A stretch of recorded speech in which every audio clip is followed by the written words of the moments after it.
Good evening and welcome to Talk Sports, which is obviously our weekly discussion program. But this evening, our program is dedicated to a very important issue and an urgent need to assist Grenada in the wake of the COVID-19 pandemic, which is wreaking havoc on the island.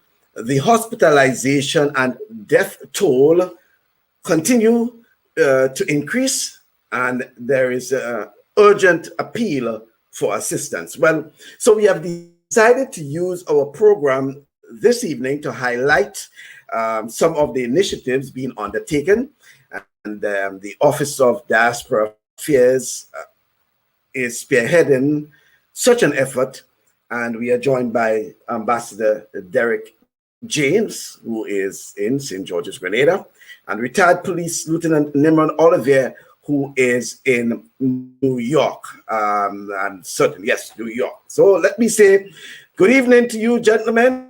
Good evening. Let me get it right. Yes, good evening. I think we have you there. Good evening. Good to see you, and also to my friend Nimrod. Although you're my friend, Michael, because I don't feel that bad, but my good friends. Okay. My GBS. All right. Good evening, Nimrod.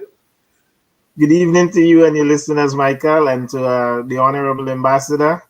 And yeah, Michael, you being my schoolmate, and Derrick being an old boy of the GBSS, you know.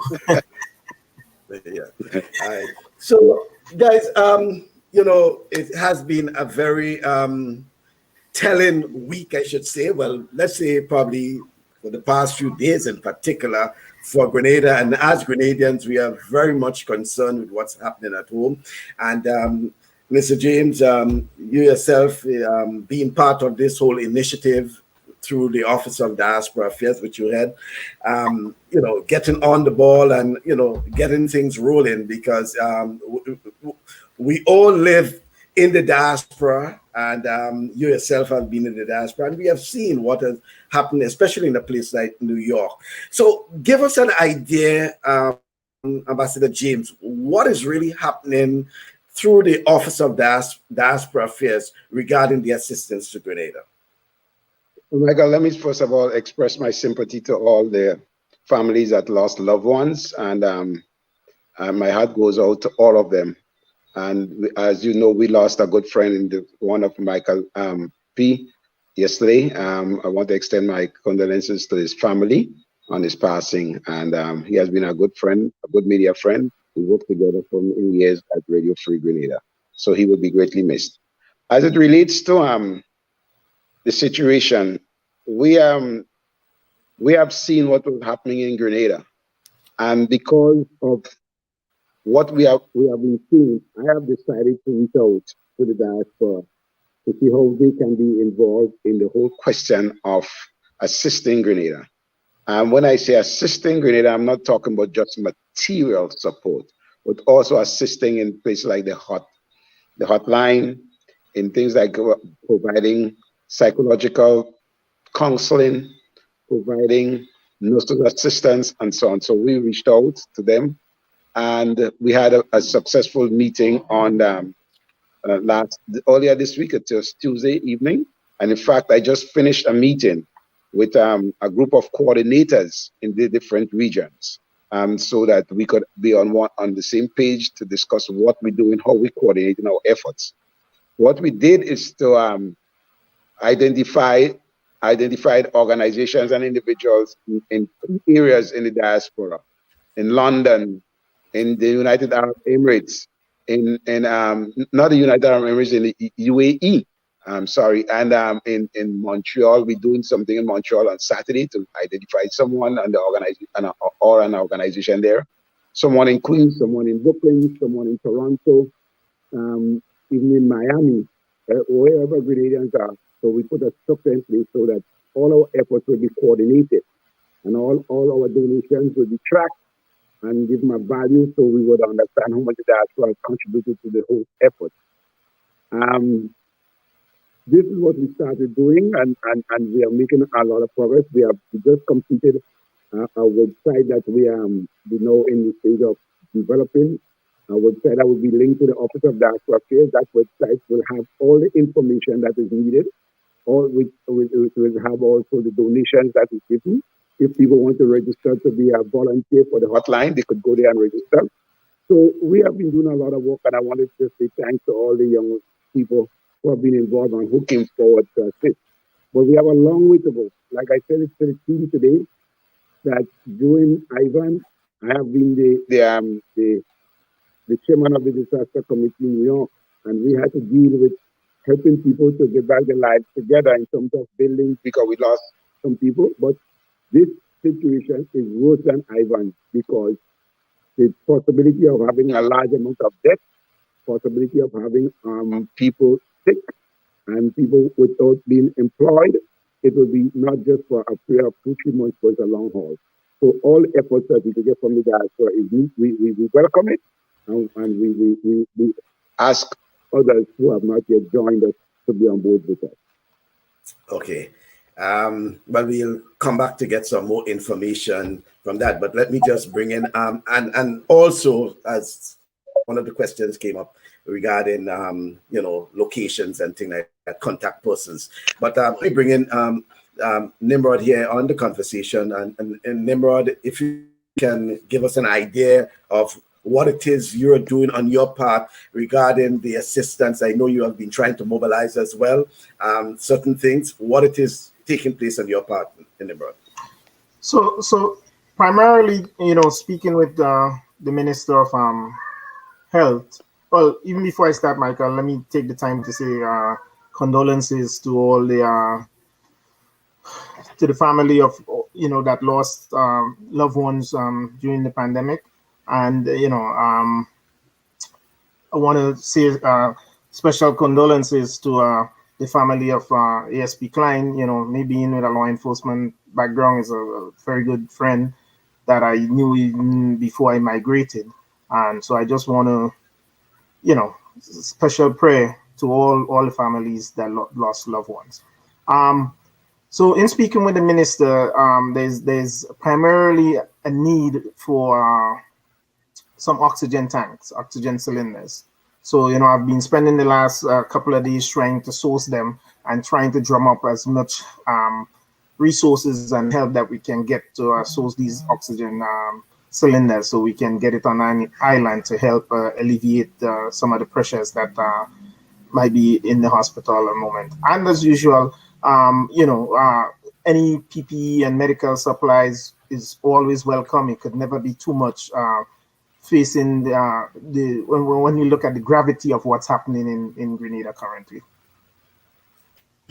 And what sort of feedback you have been getting thus far regarding those things? I mean, things like oxygen cylinders, very specific in terms of specifications.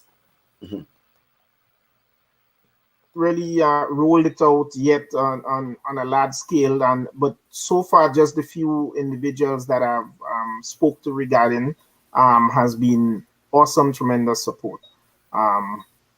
So I was already in the process of gathering some medical supplies, some other medical supplies. So tomorrow, God's willing, I'll be in Brooklyn at trying to pack some of these stuff to get it out with one of the faster carriers. Normally you will send things with one of the many shippers, but because of the urgency, we probably would have to use a courier that will get it there much quicker. But I've gotten some support regarding the cylinders, and I will roll it out on a more open scale so that we can get some more assistance. Okay, let me bring back Ambassador here to the conversation, because it's sort of important, Ambassador, that people get to know who are some of the people that they should contact. I saw one there asking about who is the contact person, for example, in Toronto. You dare to say who are, in case someone wants to get in contact, provide assistance? Sure. We have a number of persons, and they, like for example, in Toronto, as a person asked, is the Grenada Disaster Preparedness Committee there, headed by Unison Joseph. He's the one that's the organization there, or they could contact the Grenada consulate there, who will guide them. In New York, we have in Brooklyn, for example, Rahima and Frederick, who is from the Nurses Association there. We also have in Queens, Dr. Stanford John, who is office, Amanda Telesford, she's there, coordinating the efforts there. In Washington, we have the embassy in Washington. In London, we have the embassy in London, and Akima Paul. We have in Miami, the Grenada consulate in Miami. So we try to make sure we have people all over to cover and to be there for anybody who need assistance. But people in New York, if they want, they could call the embassy, and I'm sure that Nimrod don't mind people contacting him, and he worked with the Nurses Association. Because the reason for that is to make sure that we know what we want and people get the stuff that is needed. And right. Because I really wanted to ask you in terms of the needs and prioritizing the needs and things like that. So for example, what it is, I mean, someone listening now and probably have, trying to get involved, trying to know what it is. What it is what we'll call the shopping list in terms of the needs for Grenada. But right now, the needs is that we're trying to get some kits, health kits with mask in it, vitamins like zinc, some of the vitamin C. So we have the people in Miami get somebody to support us to get in some of these kits. Grenada asked for 500 of those kits. But what we're also trying to do is to get family-sized kits where we put more mask in it, more zinc in it, and the other supplies. We're also looking for a lot of PPE, a lot of gloves, a lot of masks, especially the KN95 mask or the N95 mask, so that frontline workers could use it. A lot of gongs. As you know, the gongs is very critical for the frontline workers, the nurses, doctors, and so on. Also, the shoes, the cloth shoes to cover the shoes that they're wearing if they're in the ICUs or so on. Those are things that are needed. Our hand sanitizers, and what we're doing as much as possible is to purchase hand sanitizers from Grenada, because some of the rum factories here in Grenada make hand sanitizers. So instead of having to lift those heavy stuff, we could get the hand sanitizers here on the island. We're also looking for nebulizers. Because that is critical for us. So we're looking for nebulizers. So people who want to donate nebulizers, they could donate nebulizers. And so these are most of the critical stuff that we're looking for. We are going, if anybody have anything else that they want to supply to us, we will have the conversation with them. But we want to make sure right now, the things that the frontline workers need, we need to get it. And for example, the mask. We want to make sure we get a lot of masks, not just for the frontline workers, not just for people who are assisting volunteers, but also for the general public, because like the minister said, they have noticed that people coming to do vaccines or tests, and they're coming with a little cloth mask in their face, and sometimes they're positive and they're going back with that little cloth mask. So we want to be able to provide them with a mask when they're leaving, or even sometimes go in some communities and distribute masks so people could have those masks and protect themselves. Mm-hmm. Very important indeed, and I want to go to Nimrod now, because your initiative there, what you're dealing with, is very specialized, and we spoke about the specifications and all these sort of things. Yes. Oxygen cylinder, and it's very critical at this time because we have seen an increase in hospitalization, etc. How do you intend, if you have been able to mobilize these things, to get them to Grenada and as quickly as possible, Nimrod? So, well, the quickest way, well, obviously, one of the two quickest would be FedEx and or Amerijet. However, with pressurized equipment, there's always some issue with that. So, in speaking with one of them, if the cylinders are empty, I think we can do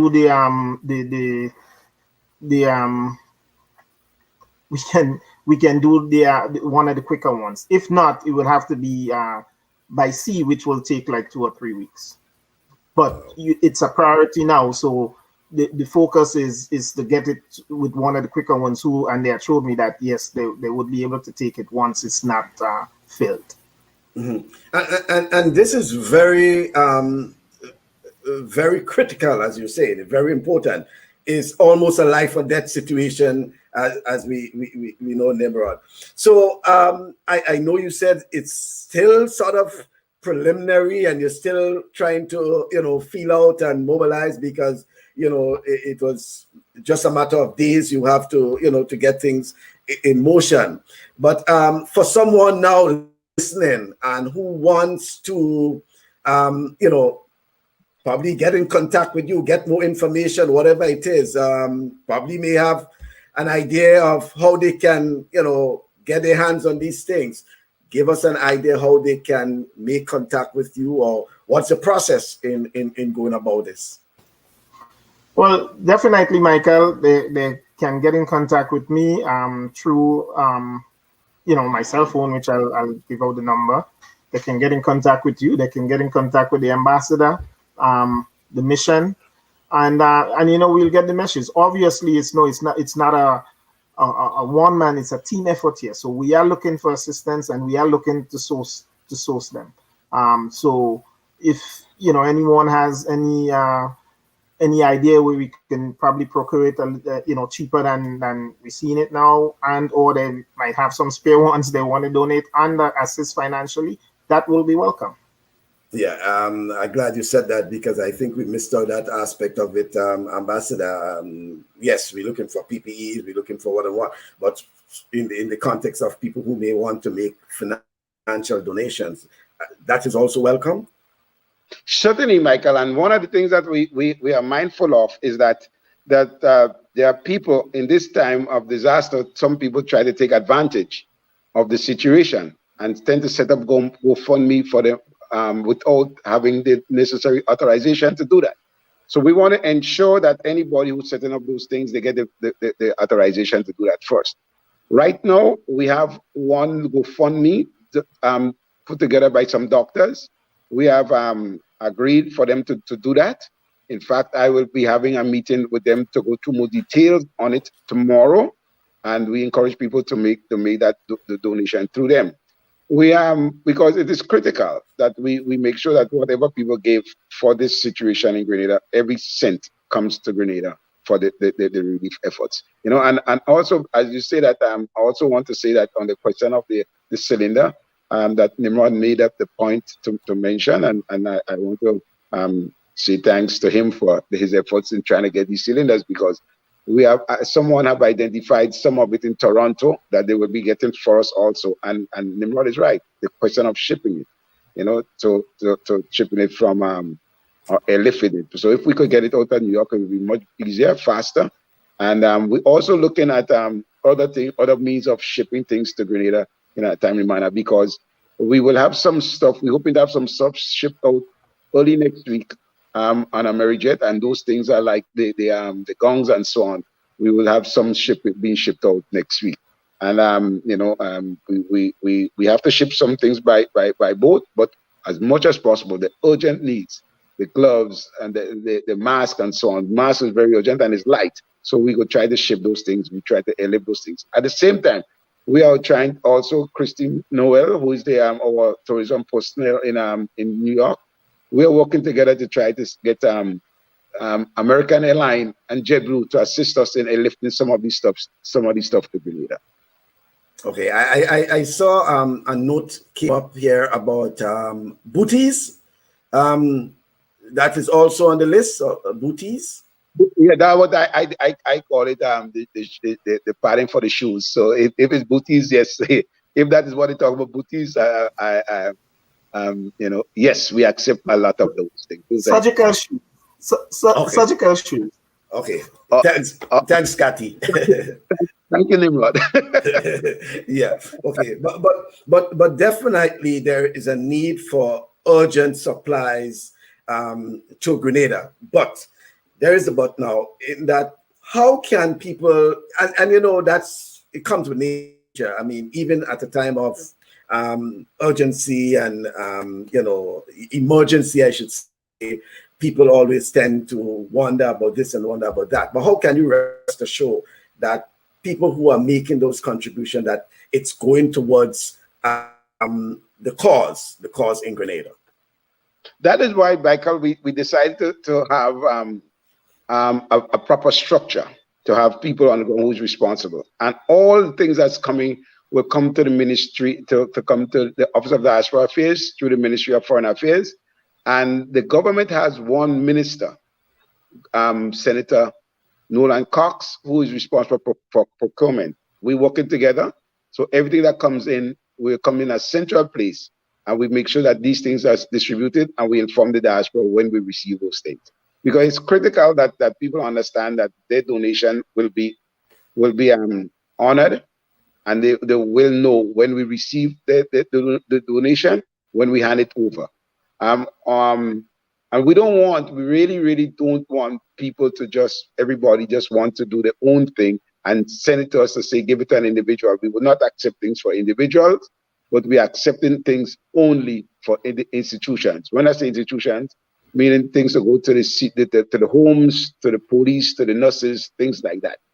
So we have to be very careful as to how we handle those things. That's why we're trying to make everything come to a central location. Well, I think that in itself, as one is saying, is all about accountability, and certainly it's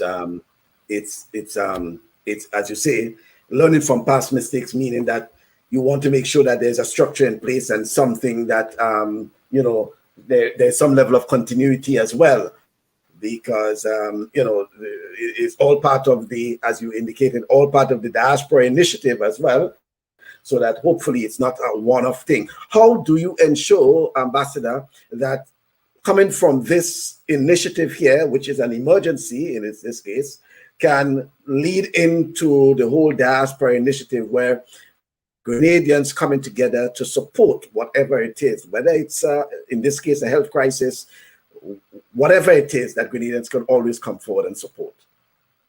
But as you know, recently we launched our diaspora policy, and this comes right into the lap of what we were speaking about in the policy. And so this is just the launching pad for us. And it's sad that we have to get ourselves involved in such a massive operation to help our country to fight this dreaded disease. But I think we are equipped, we're ready to handle it. And with the support of our diaspora, I'm sure that we will be able to make this diaspora initiative a success and something that Grenadians will be proud of. I mean, it is not just I'm sitting in the office with a staff, but we have other people who helping and working with us to do administrative work for this initiative. So we will use those structures that we're building now to assist us in extending our structure. Because we have to see how things unfold here and work towards those lessons we learning from this, because we have learned a lot of lessons from Hurricane Ivan, and that those lessons help us in this period. Obviously, that we will not make those mistakes, because remember in Ivan we did a lot, we collect a lot of stuff that came to Grenada and was of no use, and so on. So we have to avoid that. That's why we're asking people to just listen to us and understand that we are collecting what is needed right now in Grenada. And I mean, Nimrod would tell you that the government has done a good job right up to the time when we decided to go elsewhere and have this situation in us. So we have seen what happened in other countries. And as such, we learn how to handle some things. And we, right now, it is all of us to come together, all of us to see to it that we get out of this. But the Office of Diaspora Affairs will not be alone. That is why we're reaching out to all the institutions here. We have people from the Grenada Hotel Association, the people from the Chamber of Commerce working with us to ensure that this is a successful adventure. We have the Grenada distillers.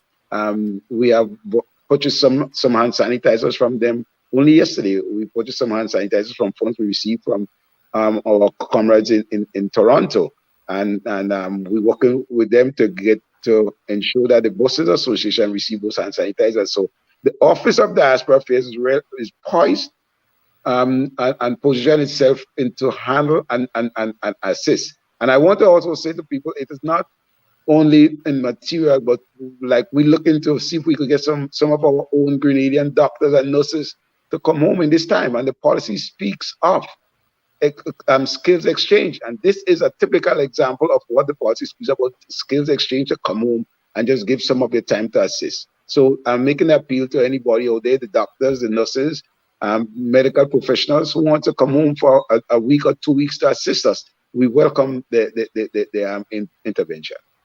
Okay. And just to remind folks who may be wondering, yes, it is the Talk Sports program, but it's a special program this week as we dedicate our program to the whole initiative in terms of assisting Grenada Diaspora Initiative. Nimrod, certainly this sort of initiatives, nothing new to you, whether it's earthquake in Haiti, whether it's hurricane in Dominica, whatever it is, a couple of years ago, part of it as well, getting, supplies, getting assistance, whatever it is, to the needy in particular, is something that you've always been doing, have been part of probably for the last decade or so. Grenada is no stranger to your assistance as well. So tell me, how, something like this, which is, and I term it as specialized, because oxygen cylinder is not something that you can just go to probably Walmart, or BJ's and pick up, So how challenging do you think is something like this now? I mean, I don't think you had anything as challenging as that previously.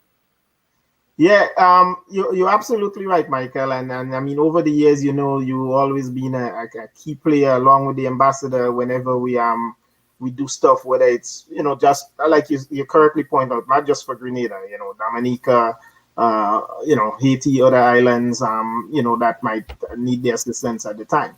And this is indeed one of the most challenging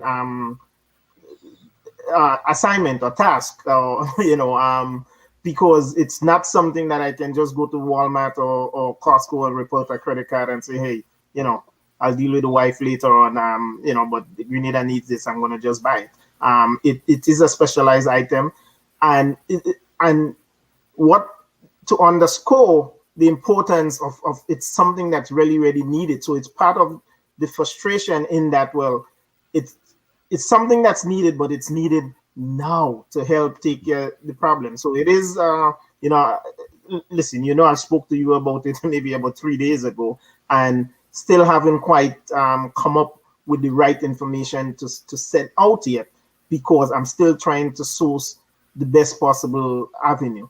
So, but it's a task at hand, and I think I'm up to it, and I know I could count on friends like you, the ambassador, and others out there, so that we would get it done. So in giving the minister update, I think maybe within a week or so we should have some on the way. But that's just where we are. And I just wanted to point out the ambassador is being so modest, because the whole diaspora thing, that has been one of his main initiative, and he knows that even last year 2020, when we were at the height of Corona here, him being in Canada and I being in New York here, and there was a lot of exchanges with him, even though Grenada was not experiencing what we were experiencing in New York and Canada, we were still doing what we had to do to prepare Grenada in the event that what's happening now did happen last year. So, and it was a challenge with the borders closed, trying to get supplies there. But even last year, while we were in lockdown here in the pandemic, we were mobilizing and organizing to get stuff for the hospital down there. So I know the ambassador, while this is a bigger magnitude, I know, he's quite capable of ensuring that it would come to fruition. Nimrod, thanks for your endorsement. And I mean, because one of the things I would say is that the other experiences that we had before this COVID was just a dry run. This because, I mean, I am on the ground in Grenada, and you know that you have to go through to help people, and you have to dodge it's like a war. You have to dodge the bullets. You never know where and when you could be affected. I mean, and it's not like Hurricane Ivan where you're on the ground and everybody working together. I mean, it is difficult. When I saw the accident last night, Mike, I asked myself, if sometimes we don't think about these things. You had an accident in Corinth, a bus flip, and these people have to be taken to the hospital. I'm asking myself whether the hospital was able to handle that kind of disaster.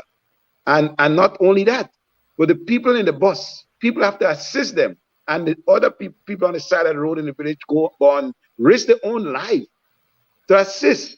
Because you don't know if these people have COVID. You don't know what it is, but you're there to help them. So that is why it is so important that all of us see this thing as a war that all of us have to try to win. And it is all of us have to be, and our part in trying to mobilize the resources and so on is to win the war. It's to win the war. It's like, I heard Dr. Charles said it best. It's like you have a machine gun that's spitting 1,000 bullets to you in a minute, and opposed to when you have the early stages of this corona, where you were spitting one bullet every minute or every second. So I'm saying to you that this is something that when Hurricane Sandy in New York, Hurricane Ivan, the things that happened in Haiti, and all of us being on the front line trying to help. This was just a dry run for this situation. This is worse. But at the same time, while we're trying to do something, we have to protect our own selves for it. You know what I mean? So it's not an easy thing. It is not. And I do hope that all our Grenadians start seeing this thing differently. And I mean, my heart goes out to the frontline workers, because they are the ones, they're risking their own lives. I mean, look at the situation with the police. I mean, look at the situation with the nurses. Look at the situation with doctors. I mean, it is tough.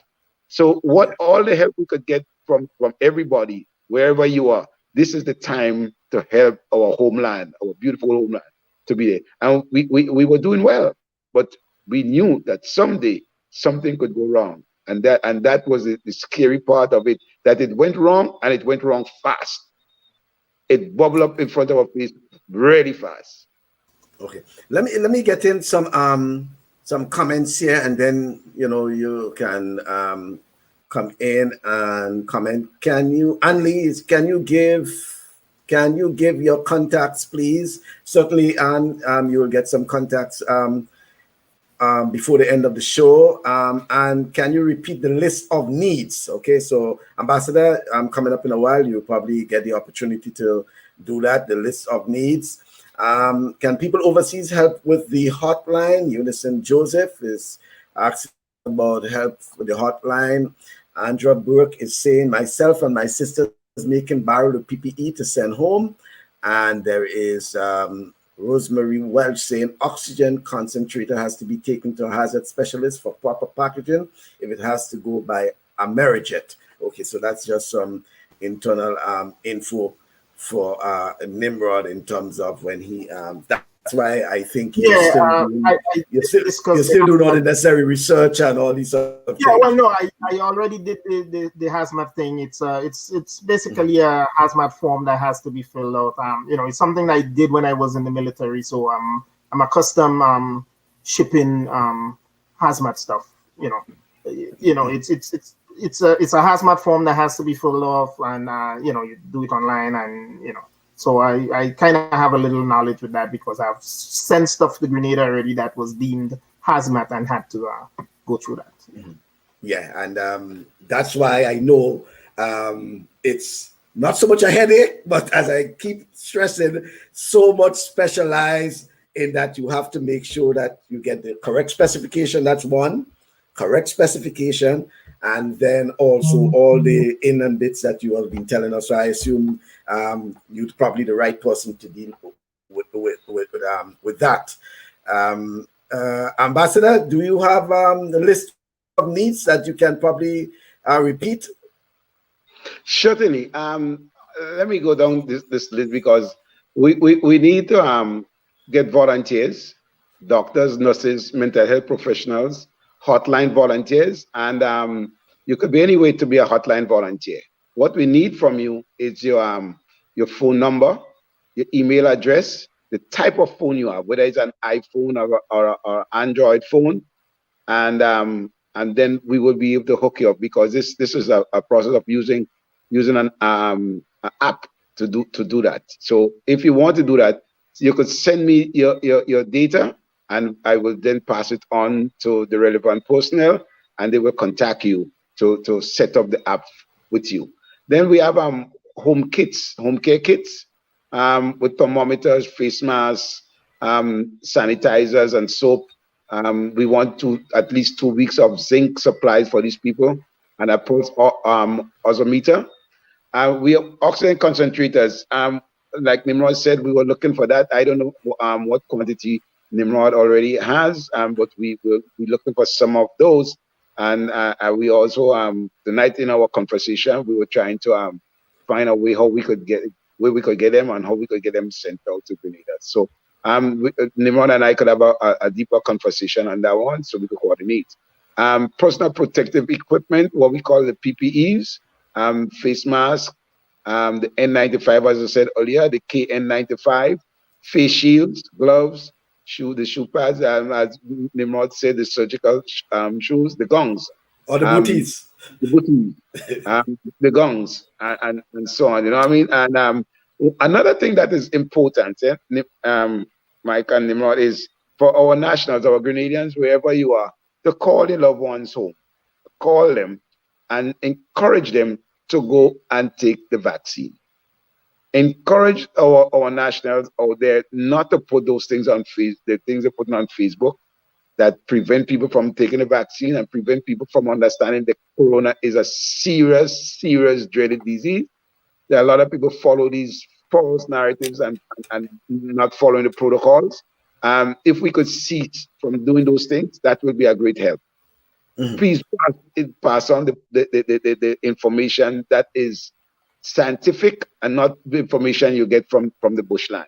Because that is really affecting us. Also, if people want to speak out, do public announcements and talk about their experiences in the diaspora during COVID and so on, that will help. That will really help. So it's not just about getting material and so on, but also human touch to our fellow Grenadians. The humanity aspect of it. And, it was a nice segue because my next question had to do with, and I want both of you to, basically zero in on it. And I know, Nimrod, you yourself have been having some, your status and thing, actually dealing with those things, your social media status. The overwhelming, as we call it, and, we have to call a spade, the fake news, okay?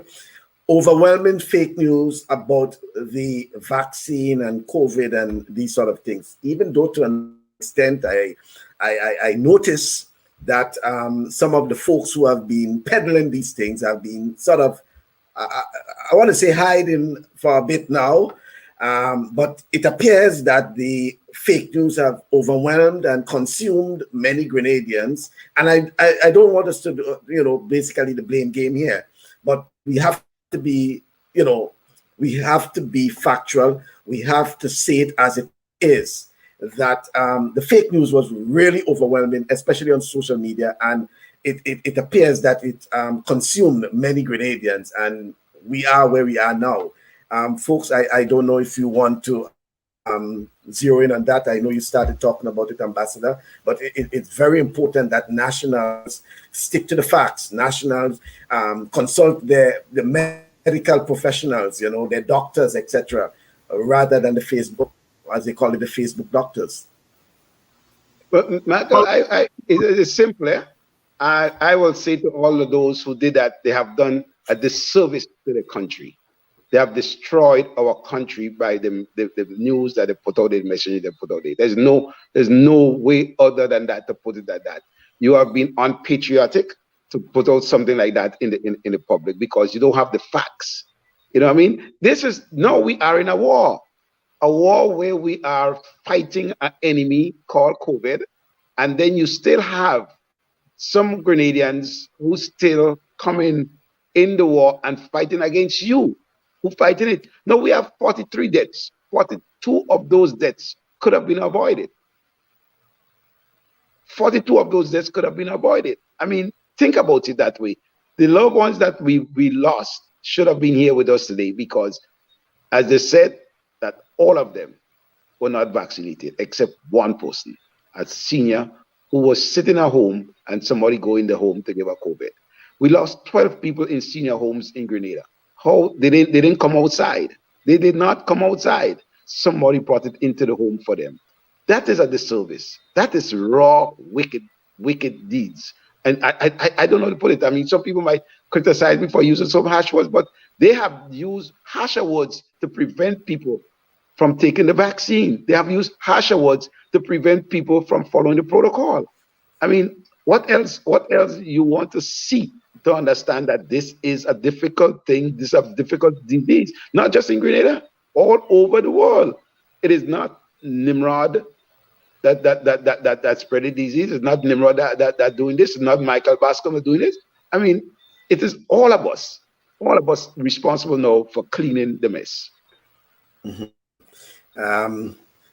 Nimrod? Mike, you know how I feel about that, but I just want to echo the ambassador, right? Listen, everybody's entitled to their opinion, and we definitely operate in a free society where we don't force people to do what they don't want to do. But my issue is, if you don't have the facts, you make your choice. You make a decision whether or not you want to be vaccinated. But then don't spend countless hours trying to convince people why they should not take a vaccine when you don't even have the facts. Because one thing that is consistent, right, through all of this is that being vaccinated helps saves life and minimizes your sickness and your hospital stay, right? That's consistent. That's the conspiracy theories changes as the situation changes. So now you would hear, don't take the vaccine because of this. An hour later, don't take it because of this. So they're constantly changing, and people feed into that. One of the things, Michael, in 1955, when the president Eisenhower, I believe at the time, rolled out the policies for the polio vaccine, right? You know what wasn't present in 1955? You know what we did not have in 1955? We did not have Facebook. We did not have Instagram. We did not have Twitter. Listen, I'm not on a lot of those, so I don't even know what else is on. Internet. We didn't have internet. You didn't have internet. And guess what? While there were still anti-vaxxers in 1955, the rollout was an effective policy, and we now know that polio was basically eradicated, right? Why is it now that we have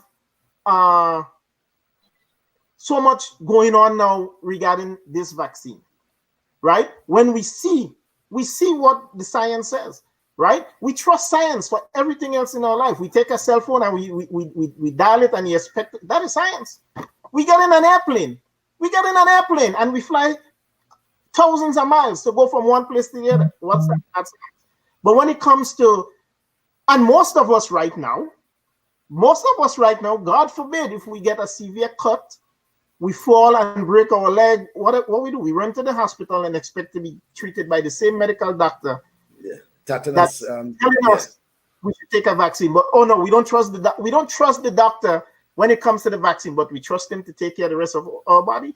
Mike, listen, it's not a personal thing, but I mean, I always have to revert, from time to time from my personal experience. In 2006, I was being deployed to the Middle East, and I remember going through the medical line where there was 8 doctors on my right side, 8 doctors on the left side, 8 on the right, and as you walk into the line, you just hearing the clank where they would drop. Long story short, I got 8 Zugua injections or shots in my left arm, 8 in my right arm, and I was like this. I remember sitting on the plane flying from Los Angeles over to the Middle East, and you're uncomfortable because you saw from, and that was 2006. I'm still here, and I don't think I have a chip in my body. I mean, I could be wrong. So you get all these crazy conspiracies. We get sick. We go to the hospital. We begging the doctor to give us an injection. Well, what's in this injection? Right? I'm feeling well, doc. You could give my injection so I could feel better. So it's the same medical thing, but we conflate it and we make it like, you know what? I went to school and let's say you studied economics. You, Michael Bascom, you studied economics, so that's your specialty. But the next day, you become a medical doctor because social media says this is right and this is wrong. No, it's one of the things I take from the military. Pay attention to detail. And at first I didn't understand why the boss is stressing. Pay attention to detail. But the back end of that, paying attention to detail, because when you make a mistake, mistakes cost life. And to echo the ambassador, I think a lot of us did a disservice by putting out these false information there. And we convince people not to do something when in truth and in fact, they could have been here with us today. And we lived through it here in the US. And at the time we was going through what we're going through here in the US, the vaccine was not available. Grenada was poised to be in an awesome position. And we could have been a COVID role model because you know why? We had a front seat for a year and a half to watch and learn what happened in the rest of the world. And what did we do? A few of us were so selfish, we decided that, no, we don't have COVID here, and there's no such thing as COVID, so let's just live our life as normal. When parts of the world, because at the time the outbreak in Grenada, people were getting the third lash of COVID, and we were in a unique position. We were in a unique position, and I will echo that the government did an excellent job handling it at first, and maybe our own success is what turned around and hampered us right now, because the government was able to institute policies and other measures that help us to keep it at a minimum.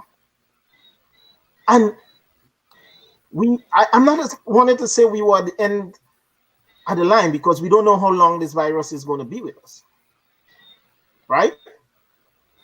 And we messed that up big. And the sad part is we don't know how much longer it's going to be with us in Grenada. The next 2 weeks is going to be even more critical. And you know what's coming from that also? This is the first harsh wave that we get. Most places got a second and a third wave. This is Grenada's first wave. So what does that tell you? What does that tell you? We have people that are supposed to be looked up to in society, peddling all this false nonsense. I call it nonsense. Because I didn't go to a medical school. I don't have advice, but I'll rather go with the advice that the guy that spent 50 years studying it, and that's his specialty, I'll rather go with his advice than the guy that's fixing my car.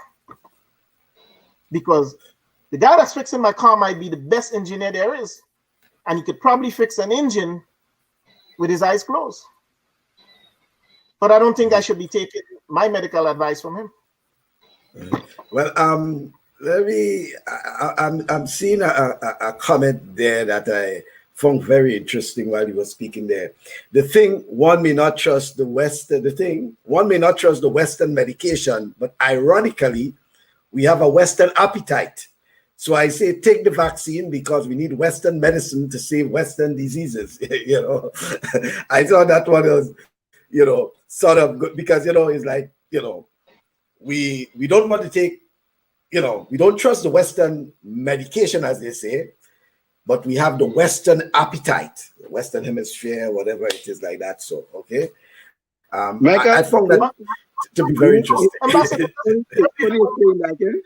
Because I know a lot of people don't know where the medicine they use it today, where it coming from. I mean, when AstraZeneca came and it coming from India, a lot of people say all kind of thing about AstraZeneca and medicine come from India. And I know we use a great percentage of the medicine we use here in Grenada comes from India. Well, India, I think India manufacture most, I should say a large percentage of global medication. Correct. Yeah. I'm sure. I always wonder if they put the same medication in the form of a tablet or so, if people would take it without and say they could take that, but not the vaccine.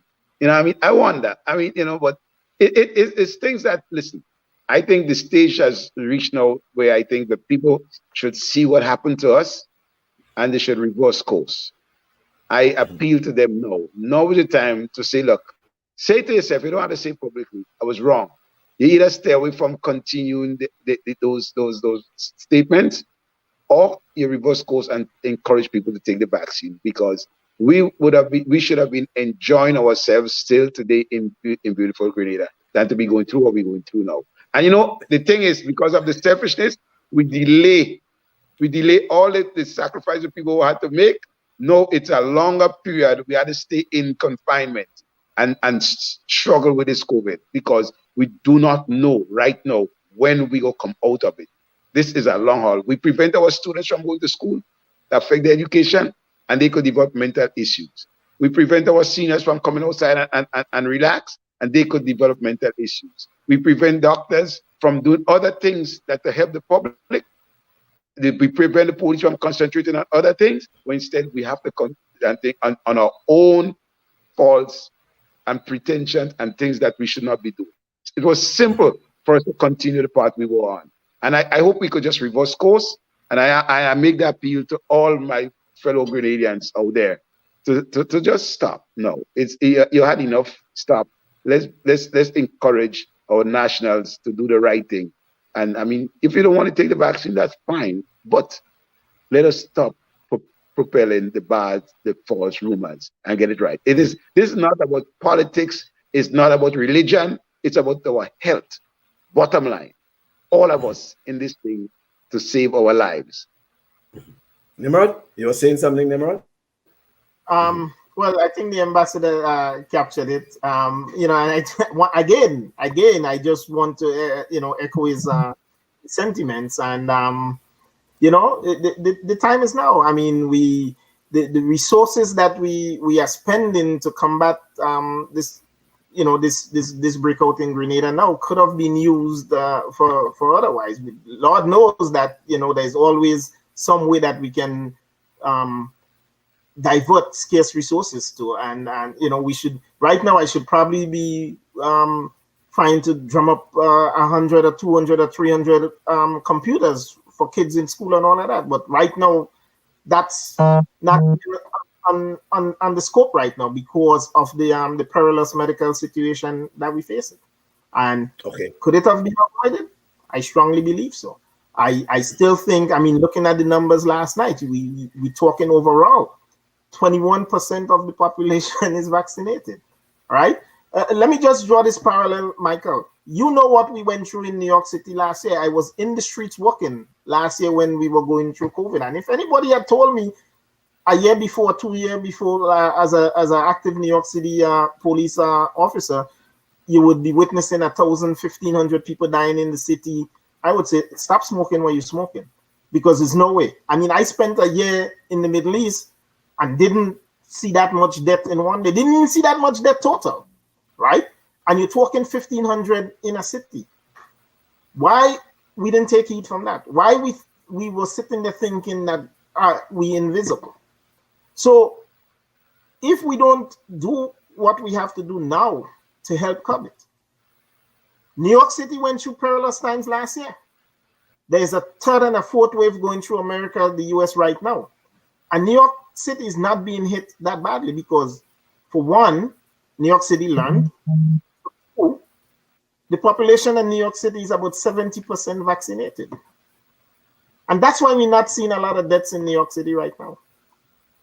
So, again, if you want to take the vaccine or you believe in vaccine, that's your personal choice. But it's a disservice when you put information that's not factual to dissuade people from taking the vaccine. All right, let me get some let me get this there and then we'll come back. Common communication strategy and common messaging. All of us have suffered from the fake news on social media. We've said it over and I'll repeat it again because it bears repetition. 2/3 of the fake news and anti-vaccination posts on social media have come from 12 persons globally. 2/3 of it. Let's get real. And to that extent, therefore, we're asking people to trust the sources of information that they're getting information from. At the end of the day, get a pain in your belly, Barry, and where are you going? You're going to the doctor. You're going to the pharmacy. And this is no different. They tell me that there are people who don't know what Pfizer is, but I suspect, I'm told that you all men know Pfizer very, very, very, very well, and you don't ask the questions, but what else Pfizer makes. And similarly, there are other areas where we immediately trust our medical professionals, our pharmacists, and our nurses. And I'd like us to do that to get out of this. How many more must die? How many more, in the words of John King, must die before we recognize that the persons who are at risk most now in this country are the unvaccinated, as they are globally? Guys, I'm certain the words of Prime Minister Mia Mottley of Barbados resonating even in our homeland, Grenada. And by the way, we just have 3 more minutes, some comments on that and a wrap up. Nimrod? I'm not familiar with the products that you were referring to that Pfizer makes. I do know that Pfizer is a big medical company. And Michael, listen, I said it earlier on, and I will say it. I know we press for time. I will say it again. If we take any medication whatsoever, and we look at it, there are side effects. And I'll give you a personal antidote again. I'm diabetic. I am diabetic. I take 3 medications for my diabetes. And then there's another 2 that I have to take for my liver and my kidney. My doctors say the medications, and I did a little research on it, that I'm taking for the diabetes, they're the most effective on the market. But it also has an effect on your kidney and your liver. So now I have to take 2 medications to help maintain that. So just about any medication, if we take a Fensic or a Panadol and you look in the back of it, the fine print, we would probably never swallow that Fensic or Panadol, because the fine print that we can read is some adverse side effects. And is a warning, yeah. Again. So we have to be conscious. The information is out there for those of us that are centered, and we need to focus, and like the ambassador say, encourage our loved one to be on the right side of health. Mm-hmm. Okay, Ambassador, you wrap up? Well, I just want to say thanks to you and the listeners for this program. I think it is important for us to have a voice, and for all of us to have a voice to our people, and so we could get out of this thing quickly. The more we vaccinate our people, is the faster we get out of this. The more we listen every day, we see the dashboard, we see the increase in deaths, we see the increase in COVID cases, and it's just not encouraging. When I came to Grenada, I thought I was getting away from COVID. I thought my experience with COVID was at the end. I really did not expect to be in this situation that we are in now. And the Prime Minister, Mia Martin, said it right. Some people, Pfizer, other medication, Pfizer are giving people taking it because they believe in it. They don't know what's in it, but they're using it and it's working for them. So, and we see the vaccine works. So I should encourage everybody to take the vaccine. Please, I'm begging people to just take it. And finally, Mike, I just want to say thanks to all those in the diaspora who have made their pledge of support and who will support in the future. Our beautiful island needs all our Grenadians to help in this difficult period. I look forward to working with the diaspora in this recovery process. And people can go to the diaspora website to get all the information that is needed. And all those who want to be volunteers, you can send a text to me, or you could go to the website and register. The Grenadian GRENADIAN diaspora.gd. You go there and you can get information. We have created a sub-website today, and that people could go and get all the necessary information, the list of all the things that is needed and so on. So I encourage people to do that. And if you need to contact your consulates and your embassies, or call me, and we could have a conversation. And we look forward to having a beautiful sunshine and a beautiful sunset pretty soon. All right. Thank you very much. And just one footnote, Kathy Albert says that she has put down her name to volunteer. She has not heard from you as yet. So try to get back to her. Nimrod, you were saying something? Yeah, I have to give out the number, the contact number, 917. Yeah. I don't know if you want to type it so your listeners can hear it. 917-520-6150. 917-520-6150. 917-520-6150. And the email is NOLIVER627@gmail.com. NOLIVER627@gmail.com. And Mike, I just want to say thank you to your listeners this evening, and thank you for taking the time out to host a program. Like you said, it's normally about sports. So whenever I see you calling me, I was like, I didn't play no sports in GBSS, right? But so not you alone. Not you alone. The one on the right. Kidding. But that meaning was a very studious guy, because they separated the sports guy from the guys that they thought was a little smart. I don't think I was that smart, but somehow I didn't play sports. So maybe I sucked at being smart and playing sports. I don't know. I played a lot of football for GBSS, from Dynamite right up, for Junior League right up. I played a lot of sports. So Mike, I could be on your program to talk sports. No problem. Thank you very much. So folks. So Mike, yeah, thank you to you for hosting and having us on, and thank you to your listening audience. I really, really appreciate it. And you could count on me anytime. I could probably do sports also, but if you want to talk village level sports, because that's the level of sports. All right. Thank you very much, gentlemen. Thank you very much. Mike, thank you very much, and thanks to everyone. Or take care, everybody. Thank you. Yeah, Thank you. Thank you very much. Okay, folks. So that's Ambassador Derrick James speaking to us live from St. George's in Grenada.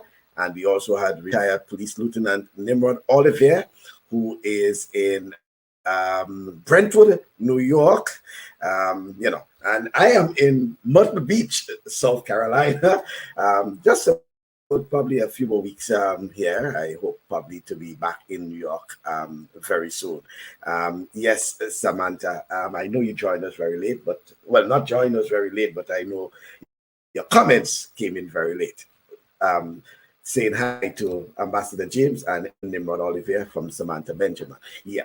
Thank you very much once again, folks. And it has been a pleasure, as I indicated, our program dedicated to the situation in Grenada. I know lots of folks will be looking forward to the bulletin. Normally comes out a bit late, the bulletin to know what it is like in terms of the numbers, in terms of COVID, positive, hospitalization, deaths. Folks, what we can do is continue to encourage and to urge. No one is saying that it's mandated, but I think it's our responsibility to encourage and to urge folks to be vaccinated. The vaccination is your only source, and I'm saying it because I'm fully vaccinated. My family is fully vaccinated. It's your only source of, at least, surviving, I should say, if I can just use this word, the COVID, whether it's hospitalization, whatever it is like that. So, it's just heartbreaking that every day someone that someone that you can relate to, as they say, kicking the dirt. Whether it was Mikey P, yesterday, I know how we felt about that. We worked together. Mikey P was one who took us under his wings when we got into radio in the 80s and showed us the console, myself and Raul and others. And, he has been always there for us. And that one really hit home. I saw Mikey P for a while when I was in Grenada some time ago. And, folks, it's that terrible. It wasn't, a smooth day, I should say, for me yesterday. I was just thinking about all that was going on. That one hit me hard, Yeah, and I know some folks, by the way, I guess as much you're seeing me because there was also the rumor that I passed away. No, I didn't. It's Mikey P, not Mikey B. Yeah. Thank you very much once again, and hopefully we have a program on Saturday. Hopefully we go back to sports. I had to, have this segment because it's very, very important that because even our sportsmen and sportswomen are, being affected to some extent. We can't say sports is not being affected, so it can't be that. It's my responsibility at least, and that's my contribution to it. Whatever you can do to even to change the narrative. Because I was very disappointed seeing on social media some people that we expect to do better, at least to do better, are doing, contrary, using that social media platform to, as they say, spread just unfounded, conspiracies and theories and what have you and things like that. So, thank you once again, folks, and hope to see you on Saturday, and hopefully we'll be talking sports. Until then, I want you to continue having yourself a very wonderful evening, wonderful week, and continue being safe. And as they said, if you're in the diaspora, call your family at home in Grenada. Speak to them, encourage them, urge them, and sometimes even if they are fully vaccinated, keep calling them, stay in touch with them. It's tough, guys. It's tough. It's tough. Thank you and good night.